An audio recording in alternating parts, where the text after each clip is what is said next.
الحمد لله رب العالمين والصلاة والسلام على سيد المرسلين وعلى آله وأصحابه أجمعين.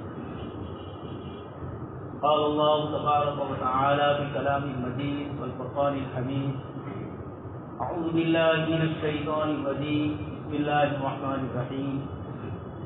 والفجر وليال عشر والشفع والوتر والليل إذا يسر هل في ذلك قسم لذي حجر.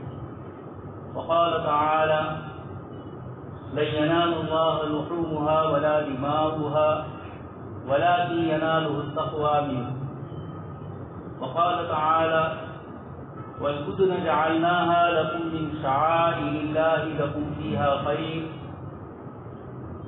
وقال النبي صلى الله عليه وسلم: ما من أيام أحب إلى الله تعالى أن يتعبد له فيها من عشر ذي الحجة. صدق الله العظيم وصدق رسوله النبي الكريم ونحن على ذلك لمن الشاهدين والشاكرين والحمد لله رب العالمين. محترم و مکرم حضرات علماء کرام اور ایمان والے بھائیوں، اللہ تبارک و تعالیٰ کا شکر اور احسان ہے کہ اس نے ہمیں دین اسلام اور جناب نبی اکرم صلی اللہ علیہ وسلم کے امتی بنانے کے ساتھ ان برکت والے مہینوں اور ان برکت والے دنوں کی اللہ تبارک و تعالیٰ نے ہمیں توفیق نصیب فرمائی.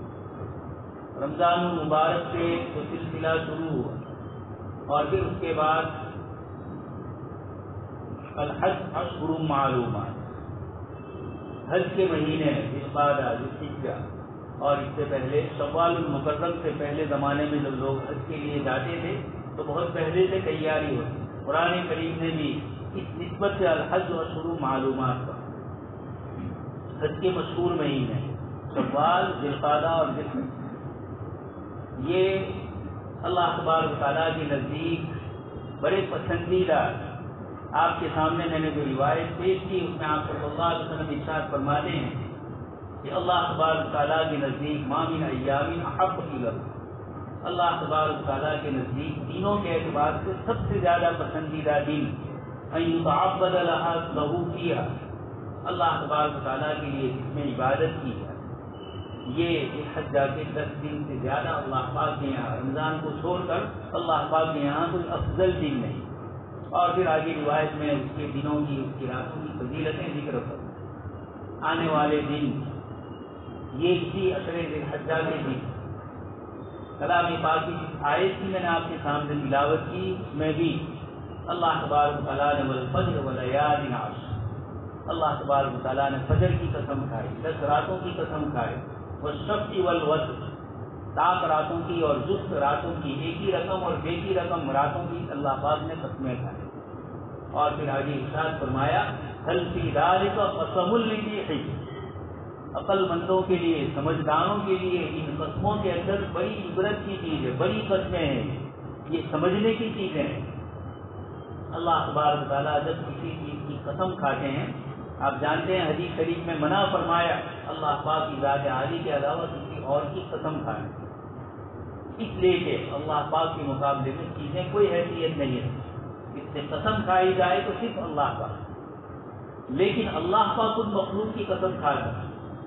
قرآن کریم کی مختلف سورتوں کے شروع میں اور مختلف آیتوں میں اللہ تبارک و تعالیٰ نے مخلوقات کی قسم کھائی. یہ مخلوق بندوں کے اعتبار سے بہت بڑی ہے، اللہ پاک کی ذات عالی کے اعتبار سے نہیں، لیکن ان چیزوں کو یاد دلا کر بندوں کو بتلایا کہ دن کا نکلنا اور سورج کا غروب ہونا، اندھیرا اور اجالا، یہ جو ایک ترتیب اللہ پاک کی طرف سے ہے، یخرج الحی من المیت ومخرج المیت من الحی، زندوں سے مردہ کو اور مردوں سے زندہ کو نکالنا، یہ ساری جو پوری اس عالم میں کائنات میں ترتیب ہے، اللہ تبارک و تعالیٰ اس ترتیب کو چلا کر انسانوں کو ان چیزوں کی طرف متوجہ فرماتا.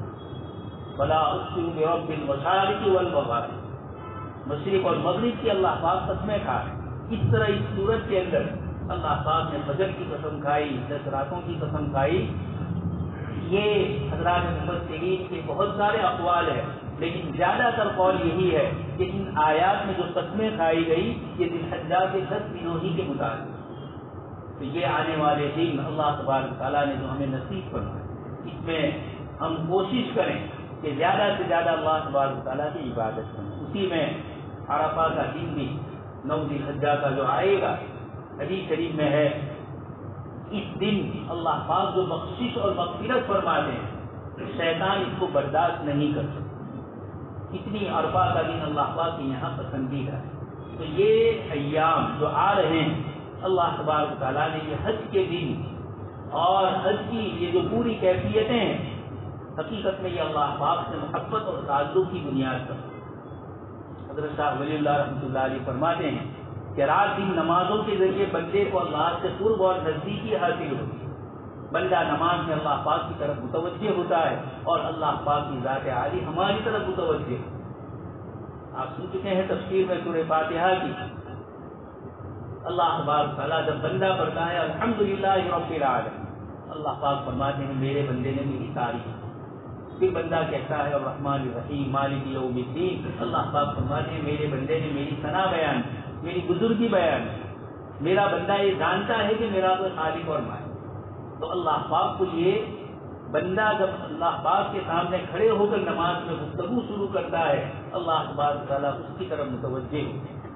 حضرت عمر بن عبدالعزیز رحمۃ اللہ علیہ جب سورہ فاتحہ نماز میں پڑھتے تھے تو پڑھ کر ایک ایک آیت پر ٹھہرتے تھے اور یہ فرماتے تھے کہ میرا رب مجھے جو جواب دے رہا ہے میں اس جواب کے انتظار کے لیے خیر یہ نوافل میں تھا، اور اس طریقے سے یہ بندہ اللہ پاک سے فرائض کے کچھ اصول اور ضابطے ہیں فرض نمازوں، اس کے مقابلے کے اندر نفل نمازوں کے اندر اللہ پاک کی طرف سے گنجائشیں ہیں۔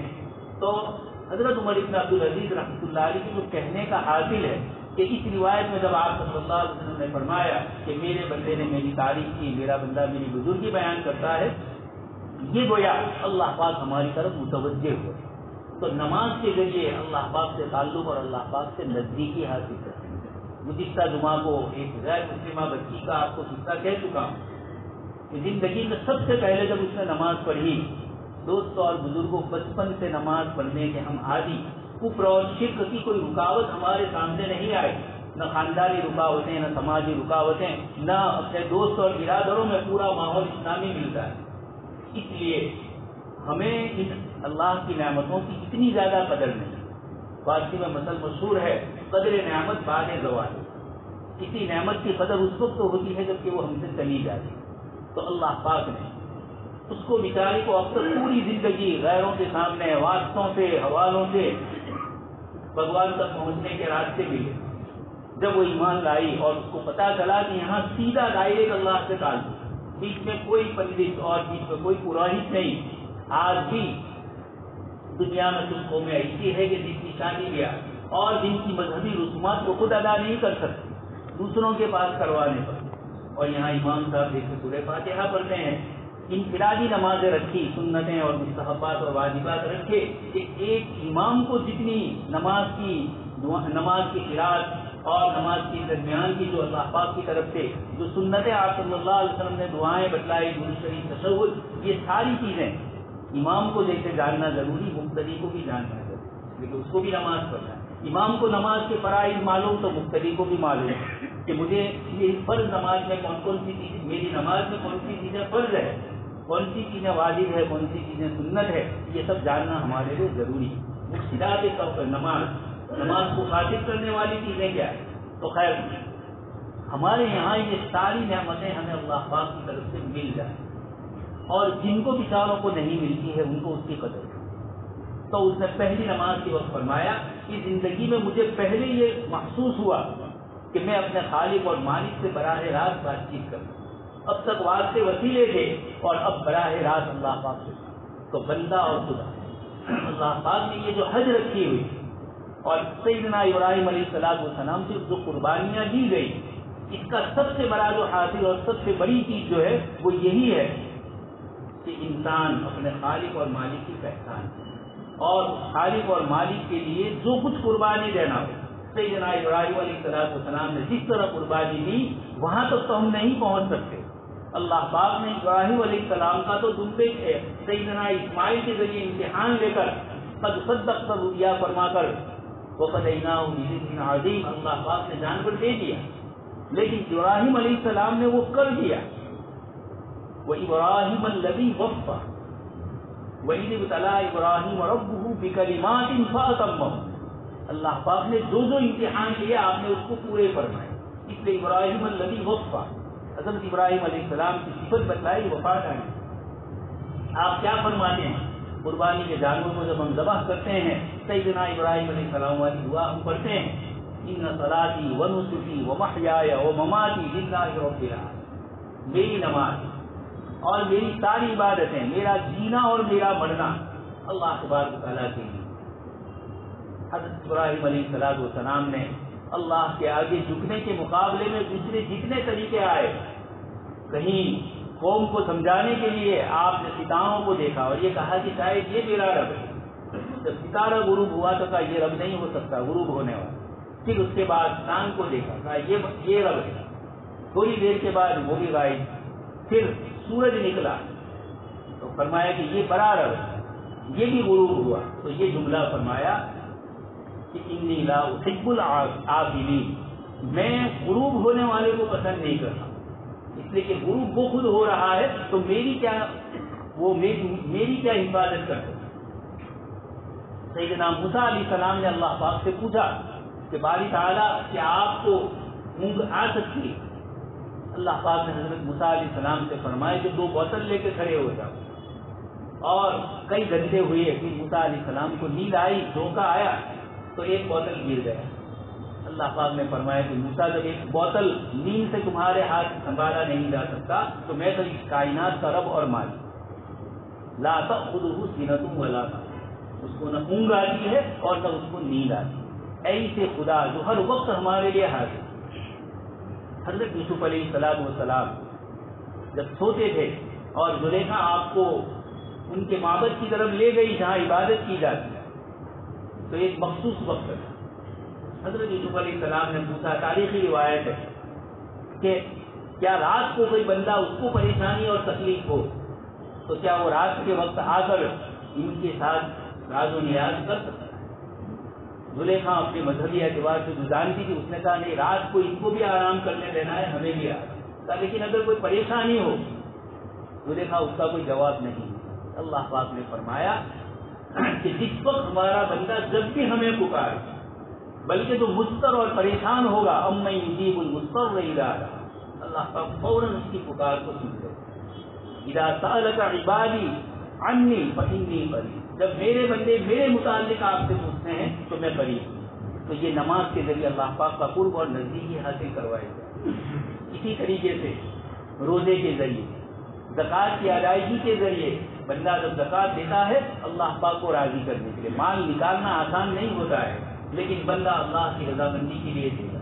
قربانی دینا آسان نہیں ہے، قربانی جانور کی بھی اور دین میں اور دوسری جتنی قربانیاں ہیں، یہ تو ایک شکل ہے قربانی، ورنہ پورا دین قربان کا معنی ہی ہے اللہ سے قرب اور نزدیکی حاصل ہے۔ یہ نماز کے ذریعے بھی ہو، اللہ پاک نے خود فرمایا اقیم الصلاۃ لذکری، نماز قائم کیجیے میری یاد کے لیے، تو نماز کے ذریعے بندہ اللہ سے قریب ہوتا ہے۔ روزہ آپ صلی اللہ علیہ وسلم نے فرمایا الصوم لی، اللہ پاک فرماتے ہیں روزہ میرے لیے اور میں اس کا بدلہ دوں۔ یہ روزے میں بھی اللہ پاک سے قرب اور نزدیکی اور تقویٰ حاصل ہے۔ یہی چیز زکوٰۃ کے ذریعے بھی حاصل ہوتی ہے، خذ من اموالہم صدقۃ تطہرہم وتزکیہم بہا، آپ صلی اللہ علیہ وسلم کو فرمایا کہ ان سے زکوٰۃ کا مال لیجیے، یہ ان کے لیے پاکیزگی ہو۔ جب بندہ اپنا حلال مال اللہ کے لیے دیتا ہے تو یہ دل میں تصور آتا ہے کہ جب میں حلال چیز اللہ کے لیے دے رہا ہوں تو اپنی کمائی میں حرام کیوں نہ ہو، جب مجھے اللہ کی راہ میں حلال ہی دینا ہے، اور جب اتنا مال میرے مال میں سے اللہ کے یہاں جائے گا تو پھر میں اس کے لیے حرام کے کیوں راستے اختیار کروں؟ اگر میں نصاب کے لائق ہوں تو زکوٰۃ دوں گا، اور اگر نہیں ہے تو پھر میرے اوپر زکوٰۃ فرض نہیں ہوگی۔ تو زکوٰۃ کے ذریعے پوری دنیا کے اندر اس وقت بھی اسلام کا جو نظام زکوٰۃ ہے اس نے مسلمانوں کو مرتد ہونے سے بچایا ہے، اس نے مسلمانوں کو پریشان ہونے سے بچایا ہے۔ دوستوں اور بزرگوں یہ معمولی چیز نہیں ہے. بڑے سے بڑے حادثے پیش آئے اس امت کو دنیا کے مختلف ملکوں میں اور ہندوستان میں، لیکن اللہ پاک نے یہ جو نظام زکوٰۃ دیا، اسی لیے ایک بزرگ نے لکھا ہے کہ ہٹلر کو زکوٰۃ کا نظام معلوم ہے. اس نے سود کو تو دیکھا کہ یہودی سود کے ذریعے جرمنی کو نوچ رہے ہیں، اس کا خون پسینہ ان کا یہودی لوگ کھینچ رہے ہیں، تو اس نے یہودیوں کو ماننے کا ایک طریقہ اپنایا. لیکن اگر اس کے بجائے وہ اپنے ملک کے اندر سود کو ختم کر دیتا تو خود بخود یہودی میدان، جیسے مچھلی پانی کے بغیر نہیں رہ سکتی، یہودی بغیر سود کے نہیں رہتے، خود بخود چلے جاتے. تو خیر بتلانا یہ ہے کہ اللہ پاک نے مال کے ذریعے یہ قربانیاں جو ہمارے پاس رکھی ہے، یہ اللہ کا دیا ہوا مال. قرآن نے کیا فرمایا؟ وَمِمَّا رَزَقْنَاهُمْ يُنْفِقُونَ. سب سے پہلے تو یہ تصور کہ یہ مال جو میرے پاس ہے میرا اپنا ذاتی ہے. میں پیدا ہوا تھا بغیر مال کے پیدا ہوا، جاؤں گا تب بھی کپڑے بھی دوسرے ہوں، آیا تب تو بالکل ننگا اور جاؤں گا تب بھی اس حال. اس لیے اللہ پاک فرماتے وَمِمَّا رَزَقْنَاهُمْ، ہم نے دیا. اور اللہ پاک زکوٰۃ کے اندر 50%، 100% کی زکوٰۃ فرض فرما سکتے، ایسا نہیں فرمایا، 2.5% ہی کو زکوٰۃ ہے. تو وَمِمَّا رَزَقْنَاهُمْ، جو دیا وہ بھی سب ہم نہیں لے رہے ہیں، اس میں سے 2.5% لے رہے ہیں، اس میں سے صدقہ فطر لے رہے ہیں، اس میں سے قربانی لے رہے ہیں، فریضہ حج اگر اللہ پاک نے توفیق دی تو اس کو ادا کر. تو ایک تو یہ ہے کہ اللہ تبارک و تعالیٰ نے یہ ساری چیزیں اپنے قرب اور اپنی نزدیکی کی ہے. جب یہ قرب اور نزدیکی کی چیز ہے تو ایسے مقام ہی کے ساتھ اس کی نسبت ہو، ایسے افراد اور ایسے اشخاص کے ساتھ اس کی نسبت ہو جنہوں نے اللہ کی راہ میں بڑی قربانیاں دی. اور اس میں سیدنا ابراہیم علیہ السلام سب سے بڑھ کر ہے. آپ نے جو قربانیاں دی قرآن کریم نے ان سب کو ذکر کرنا.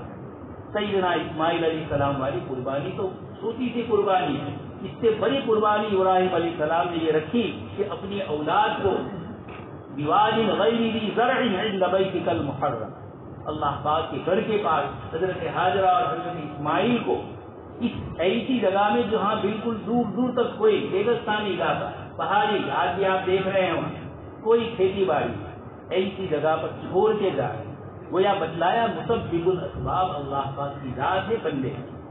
دوستوں اور بزرگوں، اس وقت ہمارے ہندوستان کی ایک بہت بڑی پارلیمنٹ کی ممبر مینیکا گاندھی، انہوں نے چند دن پہلے ایک مضمون لکھا، گجرات سماچار میں وہ گجراتی میں آیا تھا، ہر ہفتے میں ایک دن ان کا مضمون آتا ہے. اس میں جو ایک چیز ان کی طرف سے غلط قسم کی پیش کی گئی، یعنی اسلام میں قربانی کا کوئی تصور نعوذ باللہ نہیں، نہ قرآن کی کسی آیت میں جانور کو ذبح کرنے کا ذکر ہے، نہ پیغمبر صلی اللہ علیہ وسلم کی حدیث ہے، اور کسی انجانے سے مسلمان اسکالر کا حوالہ دیا اور یہ کہا کہ انہوں نے یہ کہا. اس سے پہلے بھی کچھ اور لوگوں نے بھی اس طرح کے مضمون لکھے. تو پہلے تو ہمیں دل میں یقین ہونا چاہیے کہ قرآن کریم نے جانور کے حلال ہونے کے اعتبار سے بھی آیتیں ذکر کی، اور قربانی کے اعتبار سے جو جانور قربان کیے جاتے ہیں ان کے اعتبار سے بھی آیتیں ذکر کی. میں نے دونوں قسم کی آیتیں آپ کے سامنے تلاوت کی شروع میں، اس کے اندر یہ دونوں ہیں. اللہ پاک نے صاف ارشاد فرما دیا کون کون سے جانور کھانے پینے کے تمہارے لیے حلال. وَمِنَ الْإِبِلِ اثْنَيْنِ وَمِنَ الْبَقَرِ اثْنَيْنِ قُلْ أَذَكَرَيْنِ حَرَّمَ أَمِ الْأُنثَيَيْنِ أَمَّا اشْتَمَلَتْ عَلَيْهِ أَرْحَامُ الْأُنثَىٰ نَبِّئُونِي بِعِلْمٍ. اللہ پاک فرماتے کون اس کو حرام کرتا ہے؟ اللہ پاک نے حلال فرمایا. قُلْ لَا أَجِدُ فِي مَا أُوحِيَ إِلَيَّ مُحَرَّمًا عَلَىٰ طَاعِمٍ يَطْعَمُهُ. اس سے پہلے والے آیت میں ثمانیۃ أَزْوَاجٍ مِنَ الضَّأْنِ اثْنَيْنِ وَمِنَ الْمَعْزِ اثْنَيْنِ.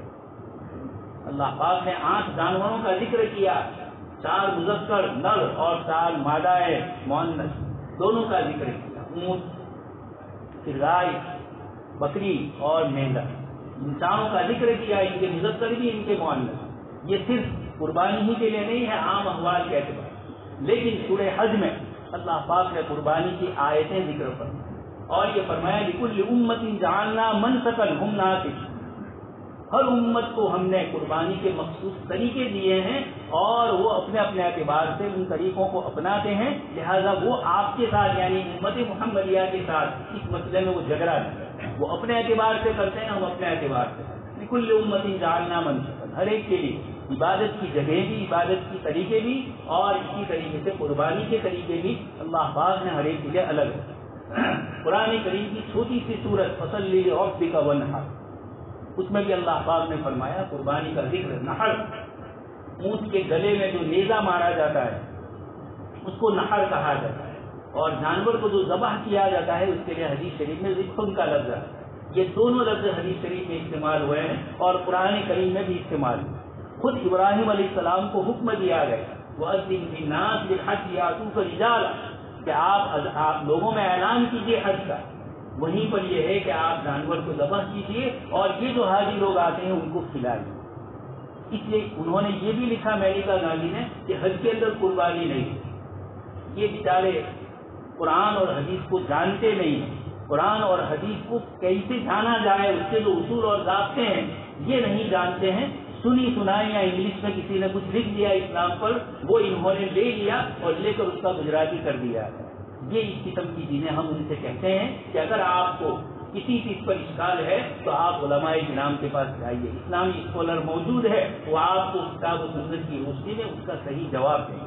تو حدیث شریف میں بھی خود جناب نبی اکرم صلی اللہ علیہ وسلم نے ہر سال قربانی فرمائی، اور آپ صلی اللہ علیہ وسلم نے حجۃ الوداع کے موقع پر تو بہت بڑی قربانی 100 اونٹوں کی فرمائی، اور بھی دوسرے جانوروں کی قربانی بخاری شریف میں روایتیں ہیں۔ آپ صلی اللہ علیہ وسلم سے حضرت عائشہ فرماتی ہیں ہمارے پاس گوشت آیا گائی، اور آپ صلی اللہ علیہ وسلم سے پوچھا گیا کہ کیا ہے، تو کہا آپ صلی اللہ علیہ وسلم نے اپنی ازواج مطہرات کی طرف سے جو قربانی دی ہے اس کا یہ ہے۔ تو یہ ساری چیزیں کتاب و سنت میں موجود ہیں، پہلی بات تو اسی کے ساتھ انہوں نے یہ ایک نئی دوسری بات نکالی کہ سیدنا ابراہیم علیہ السلام کا تو ان کا اپنا خواب تھا، اللہ پاک کا حکم نہیں۔ یقینی بات ہے کہ اللہ پاک کا حکم نہیں، لیکن 3 دن خواب میں آنا، نبی کا خواب بھی حجت اور دلیل ہوتا ہے۔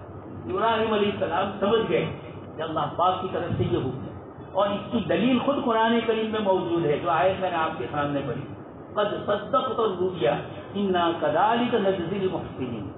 یہ کب فرمایا جا رہا ہے؟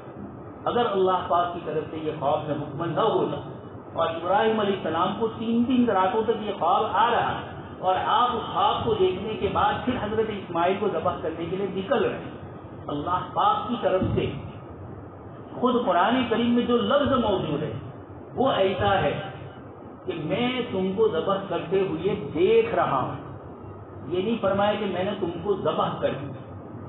انی ارا، حضرت ابراہیم علیہ السلام فرماتے کہ میں تمہیں دیکھ رہا ہوں کہ میں تمہیں ذبح کروں، اور یہی ہوا، وہ ذبح کر رہے ہیں لیکن ذبح ہو نہیں رہے، اور فوراً پھر اللہ پاک فرماتے ہیں وَفَدَيْنَاهُ بِذِبْحٍ عَظِيمٍ۔ اس لیے یہ کہنا ہے کہ قرآن کریم میں نعوذ باللہ ابراہیم علیہ السلام کو حکم ہی نہیں دیا گیا اور قرآن کی آیتوں میں یہ موجود ہے، تو یہ آیتیں غلط طریقے سے پیش کی جا رہی ہیں۔ سیدنا ابراہیم علیہ السلام نے اپنے اعتبار سے ان چیزوں کو سمجھا، اور پھر اللہ پاک کا حکم ہونے کی دلیل یہ ہے کہ جب آپ نے یہ کیا، اللہ پاک فرماتے ہیں قد صدقت الرؤیا، ابراہیم تم نے خواب سچ کر کے دکھایا۔ خواب میں اس لیے دکھلایا گیا کہ محبت کس درجے کی ہے ابراہیم علیہ السلام کو اپنے اللہ سے۔ یہ بڑے لوگوں کی باتیں ہوتی ہے، ذرا کچھ بھی محبت کی دنیا میں دیکھتے ہیں، ایک عام آدمیوں کا ایک دوسرے سے تعلق ہوتا ہے، اس کو کہا جاتا ہے رابطہ اور رابطہ۔ رابطہ جس کے اندر آدمی معاہدے کرتا ہے، یا سامنے والا جیسے میرے ساتھ پیش آئے میں بھی ایسے پیش آؤں، یہ سارے تعلقات ہوتے ہیں دو اجنبیوں میں۔ لیکن رشتے داری اور قرابت داری جو ہوتی ہے اس میں آدمی اس کو عقل کے پیمانے سے نہیں جانچتا، وہ محبت اور دل کی دنیا سے جانچتا ہے۔ بیٹا کچھ بھی کرے پھر بھی ماں باپ اس کے ساتھ اچھا سے، کبھی ماں باپ کی طرف سے زیادتی ہو، کبھی کبھی ہی ہوتی ہے وہ تو بچہ اس کو برداشت کرے۔ یہ اور وہاں لینا اور دینا، وہ جتنا ہم سے کریں گے اتنا ہم کریں گے، یہ نہیں ہوتا۔ آپ جانتے ہیں جوان بیٹا رات کو دیر سے آ رہا ہے، ماں باپ کو کتنے وہم و گمان میں چیزیں آتی ہے غلط، کہیں ایکسیڈنٹ ہو گیا، کہیں کیا ہوا، اور بیٹا آرام سے جب آتا ہے پوچھتے ہیں کہ بیٹا اتنی دیر رات کہاں گئے اور کیوں اتنی دیر کی؟ ایک ہی جواب دے گا میں چھوٹا بچہ تھوڑا ہوں، میں جوان ہو گیا۔ لیکن یہ کہنے کے بعد بھی ماں باپ کے دل میں اس کی آئندہ کل وہی فکر ہو، یہ ایک طبی محبت اللہ پاک نے رکھی۔ تو یہ ایک تو اللہ پاک سے جو ہمارا تعلق ہے وہ ضابطے والا تعلق نہیں ہے کہ لینا اور دینا، بلکہ یہ رابطے والا تعلق ہے۔ جب ایک ماں سے یہ محبت ہوتی ہے تو 100 ماؤں سے زیادہ جس ذات نے محبت کی، اس نے رحمت کے 100 حصے کیے اور اس 100 حصوں میں سے ایک حصہ اپنی ساری مخلوق پر تقسیم کیا، اور اس کی بنیاد پر شیرنی انسان پر تو حملہ کرے گی، جانور پر حملہ کرے گی، لیکن اپنے چھوٹے بچے کے اوپر پیر اچھی طریقے سے رکھے گی کہ اس کو میرے پیر سے تکلیف نہ ہو، بچا کے اس کو حفاظت کرے گی۔ ایک گدھا بھی، ایک گھوڑا بھی اور جانور سارے کے سارے اپنے بچوں کے لیے حفاظت کرے۔ ایک چھوٹی سی مرغی کو آپ دیکھ رہے ہیں کس طریقے سے وہ حملہ کرتی ہے سامنے والے، تو یہ اللہ پاک نے یہ محبتوں کا ایک حصہ اور اس کو ساری مخلوق میں تقسیم کیا، تو وہ خداوند قدوس جس کی 99 محبتوں کا حصہ وہاں پر رکھا ہوا ہے وہ کیا ہو، تو اس سے محبت کیسی کی جائے۔ یہ دن چونکہ اسی محبت کے دن ہے، اس لیے ہم حضرت ابراہیم علیہ السلام کی پوری نقل نہیں کر سکتے، لیکن ان دنوں کو یاد رکھیں، یہ عظمت والے دن ہے۔ اللہ پاک نے من حرمات اللہ فرمایا، ان اول بیت وضع للناس، گوئے زمین پر سب سے پہلا جو اللہ کا مکان بنا بیت اللہ المعظم۔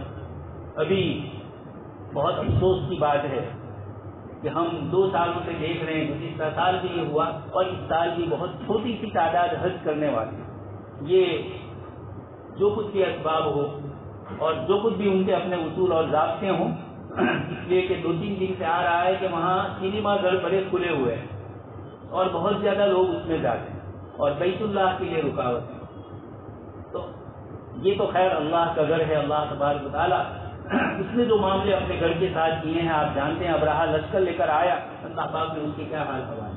تو جو اللہ کے گھر کی عظمت لے کر بیٹھے ہیں، اگر صحیح عظمت کا لحاظ نہیں کریں گے تو اللہ تبارک و تعالیٰ کا غیبی نظام ان کے ساتھ بھی وابستہ ہو، لیکن جا نہیں رہے ہیں، ایک ماحول نہیں ہے حج میں جانے کا، تو ایسا نہ ہو کہ ہمارے دلوں سے حج کی عظمت، بیت اللہ کی عظمت اور وہاں پر صفا اور مروہ یہ سارے اللہ کی شعائر ہے، یہ سب حضرت ابراہیم علیہ السلام کے اعمال کی نقلیں ہیں جو وہاں کی جا رہی ہیں۔ اسی لیے امام غزالی رحمۃ اللہ علیہ فرماتے ہیں، جب آپ شیطان کو کنکری مارنے جاؤ اور اس وقت دل میں یہ وسوسہ آئے کہ یہاں تو کوئی شیطان نظر نہیں آ رہا، یہ بھی شیطانی وسوسہ ہے۔ امام غزالی رحمۃ اللہ علیہ فرماتے ہیں کہ ابراہیم علیہ السلام کو 3 مرتبہ اس جگہ پر وہ آیا، تینوں جمرات پر، اور ابراہیم علیہ السلام نے اس کو ہٹایا۔ یہ ایک شعار اور ایک نشانی بتلیا، اور اب جب حاجی وہاں جائے گا تو وہاں پر اس طریقے سے وہ کنکریاں مارے۔ یہ کیا ہے؟ حضرت ابراہیم علیہ السلام کی سنت کی ادائیگی کی تکمیل ہے۔ ملت ابیکم ابراہیم هو سماکم المسلمین، انہوں نے ہمارا نام مسلمان رکھا ہے۔ تو دوستوں اور بزرگوں، اللہ تبارک و تعالیٰ نے یہ برکت والے دن عنایت فرمائے ہیں، ان برکت والے دنوں میں ہم زیادہ سے زیادہ نمازوں کی پابندی کریں اور دوسرے نوافل، ذکر و اذکار وغیرہ۔ آنے والے جو 9 دن ہے اس میں روزے کی بھی فضیلتیں ہیں اپنے اپنے اعتبار سے۔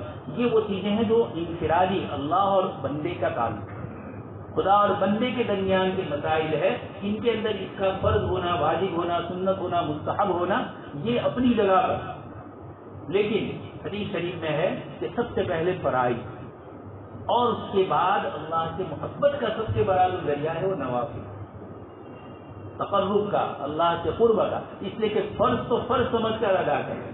وہاں تو نفس کہتا ہے یہ 4 رکعت فرض اس لیے پڑھنی ہے، 3 رکعت واجب ہے اس لیے پڑھنی ہے، سنت مؤکدہ ہے پڑھنی ہے، لیکن نوافل میں نفس یہ کہتا ہے کہ پڑھو تو ثواب، نہ پڑھو تو کوئی گناہ نہیں۔ یہی محبتیں اللہ پاک سے اور یہی تعلقات ہوتے ہیں جو نوافل عبادتیں ہیں، چاہے نماز میں ہو، روزے میں ہو اور دوسری عبادتوں میں، یہی بندے اور خدا کے درمیان کی محبت کے واسطے ہوتے ہیں۔ ابراہیم علیہ السلام نے خواب دیکھ کر یہ کیا، حضرت ہاجرہ کو چھوڑا اور حضرت ہاجرہ نے ایک عمل کیا پانی کی تلاش کے لیے۔ 5000 سال سے اوپر ہو گئے، لیکن آج حاجی حج کے لیے جائے گا، صفا اور مروہ کی سعی کرے گا اور اس کے اندر میلہ نخدرین میں مردوں کو دوڑنا ہو، تو سنت ادا کرنی ہوگی حضرت ہاجرہ رضی اللہ تعالیٰ عنہ۔ یہ ساری وہ چیزیں ہیں جو محبت اور تعلقات کو بتائیں، اور یہ بھی معلوم ہوا کہ جو بندہ اللہ پاک کی یہ قربانی دیتا ہے، اللہ پاک اس کے نام کو زندہ اور جاوید رکھے ہمیشہ کے لیے۔ ابراہیم علیہ السلام کو تو قرآن کریم میں اللہ پاک نے فرمایا کہ آپ کا ذکر اور آپ کا ذکر خیر ہم ہمیشہ لوگوں کے اندر رکھیں گے، اور یہی چیز اللہ پاک کی طرف سے یہ پائی گئی۔ معلوم یہ ہوا کہ جو بندے اللہ کی قربانی دیتے ہیں، اللہ پاک ان قربانیوں کو پسند فرماتے ہیں، اس بندے کو پسند فرماتے ہیں، اس کے عمل کو پسند فرماتے ہیں۔ اس لیے اللہ تبارک تعالیٰ ہمیں زیادہ سے زیادہ توفیق عنایت فرمائے، ان دنوں کی ہم قدر کریں اور اپنے پچھلے گناہوں سے توبہ اور استغفار، جیسے رمضان کے مہینے میں ہوتا ہے یہ دن بھی اس طرح اللہ پاک تھوڑے تھوڑے دن تھے، یہ بھی اللہ پاک کی طرف سے دین کا صدقہ ہے آپ صلی اللہ علیہ وسلم کا، کہ تھوڑے تھوڑے دن پر ہمیں ایسے دن دیے جاتے ہیں جس میں تھوڑے ہم اللہ پاک کی طرف متوجہ ہوں، گناہ کر لیے ہیں تو پھر معافی مانگ رہے۔ اللہ تبارک تعالیٰ سے دعا ہے کہیں سنی باتوں پر ہم سب کو عمل کرنے کی توفیق نصیب فرمائے، آمین وآخر دعوانا۔